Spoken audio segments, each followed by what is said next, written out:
Major headline involving that highly controversial new immigration detention center in Florida known as Alligator Alcatraz. ABC News obtaining an email from a state official now suggesting it could be empty in just days.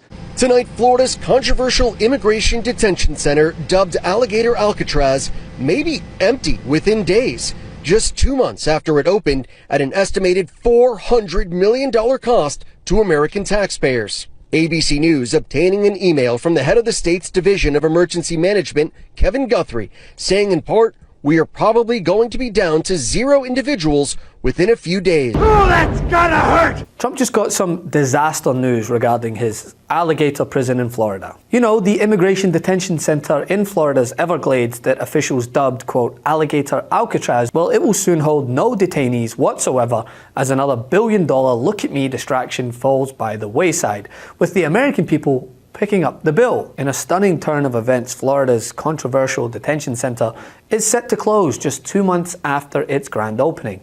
The facility, hastily constructed in the Everglades, was intended to house thousands of detainees, but it's now been emptied due to legal and environmental challenges. My name is Juan Cuba. I am a DNC member from Florida and a proud immigrant. My parents came to this country, like many others, because they believed in the promise of America. And our country is stronger because of the contribution of the immigrant community. What's happening in Florida is not just unlawful, it's deliberately cruel. A Republican governor commandeered land owned by Miami-Dade County and built a detention camp in 2 weeks in the middle of the Everglades to house thousands of people. People were rounded up, denied access to lawyers, locked in tent camps, and left in heat, filth, and isolation.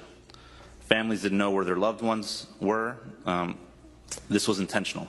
It's meant to instill fear, to disappear people quietly, and now other Republican governors are watching and planning to copy this model in their own states. Florida is the blueprint. If we don't stop it here, it will spread. The National Democratic Party must join the environmental and immigrant rights groups that have been fighting to close this detention camp every day before this becomes normalized. It was built in just 8 days, exceeding nearly $250 million. It was envisioned as a model for future detention centers and had the very worst people, you know, frothing at the mouth, as other Republican lawmakers across the country planned their own center for human rights violations as soon as they came up with a grossly quirky name, of course. The state of Florida has stepped up to the plate recently, helping the administration to open a detention facility that's come to be known as Alligator Alcatraz. I'm hopeful that other states will step up to help in similar ways. If we could find a way to make something like this work in Texas, I would strongly support it. And I'd encourage our governor as well as Secretary Noem to explore the possibility of locating future detention facilities in Texas. After a federal judge recently ruled that the facility violated environmental laws, citing its impact on local wildlife and wetlands, it appears to be curtains for the administration's little prize. The judge's decision mandates the dismantling of the center within 60 days, effectively halting its operations and leaving taxpayers with a hefty bill for a project that was never fully materialized in the first place. After the state of Florida signed a $245 million contract to set up and run Alligator Alcatraz, there's now word that pretty soon there may be no one left there. NBC's Laura Strickler is following this story for us. Laura, what's going on? The facility's first detainees just got there on July 3rd. Yeah, so Chris, as of a few days ago, we knew a federal judge said Alligator Alcatraz had to shut down for environmental reasons. As you know, it's right in the middle of the Everglades. But now a state agency official tells me everyone who is there will be deported. And so here's what happened. Recently, local faith leaders in Florida sent a letter to the Florida agency that runs it, asking for access so they could provide spiritual counseling to the detainees. In response, the head of the Florida agency, Kevin Guthrie, wrote, "We are probably going to be down to 0 individuals within a few days," according to an email obtained by our South Florida station.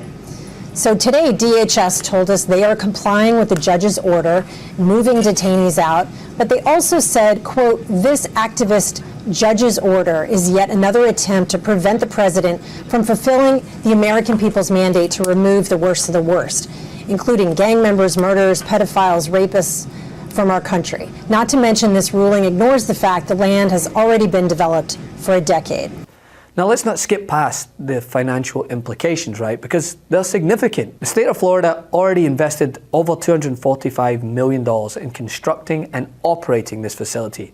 With the impending closure, well, additional costs are expected, including the removal of the infrastructure and potential legal fees associated with the ongoing appeals. With many pointing out, this represents a complete misallocation of resources, especially given the facility's brief operational period. And as I reported on before, right, environmental groups and local tribes in the area raised concerns about the facility's impact on the Everglades when it was first proposed. 2015, Greg Chin, a county aviation spokesperson, told the Miami Herald the airstrip only saw an average of 12 landings and takeoffs a day, though Chin points to recent data that does show an uptick in takeoffs and landing from November of 2024 to June of this year, with an average of 150 operations a day. There's this. We don't have anything here to support, like they need to come in here and get fuel or maintenance, nothing. This is just purely touch and goes, approach, and stuff like that. That's the airstrip manager back in 2023.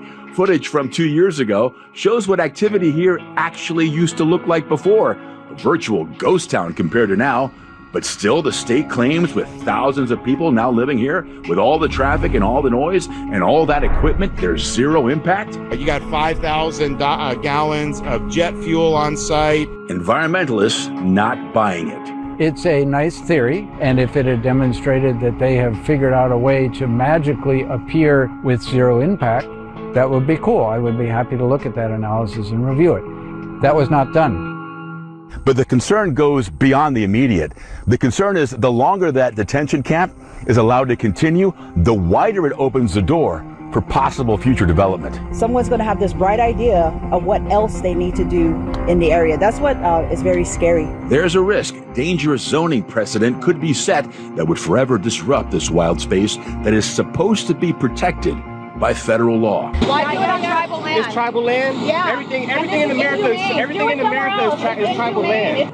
Dozens of Native Americans and residents of nearby Ochapi gathering along the side of US 41 to push back against Alligator Alcatraz, a 39-square-mile deportation center surrounded by 50-plus miles of swamp. Now they're trying to turn it into a concentration camp prison. Which the judge's ruling underscores. They were right. While the Department of Homeland Security has already begun relocating detainees to other facilities, the point remains, this thing that they spent millions on and had dominating the headlines is quietly failing, which we need to make louder, right? The rise and fall of Alligator Alcatraz should serve as another reminder of what this administration stands for.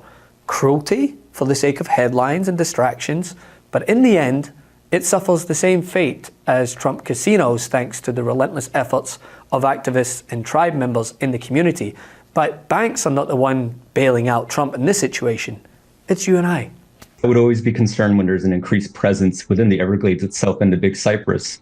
Anybody who spends any amount of time out there can tell you there are a myriad of issues that still need to be addressed, whether it's pollution or invasive species, and those haven't been addressed to the capacity they need. And now we're adding further potential issues upon that. And you're adding stress to an ecosystem that's been under enough stress already for centuries. And billions of dollars in state and federal funds, as you know, have been poured into restoring the Everglades in recent years.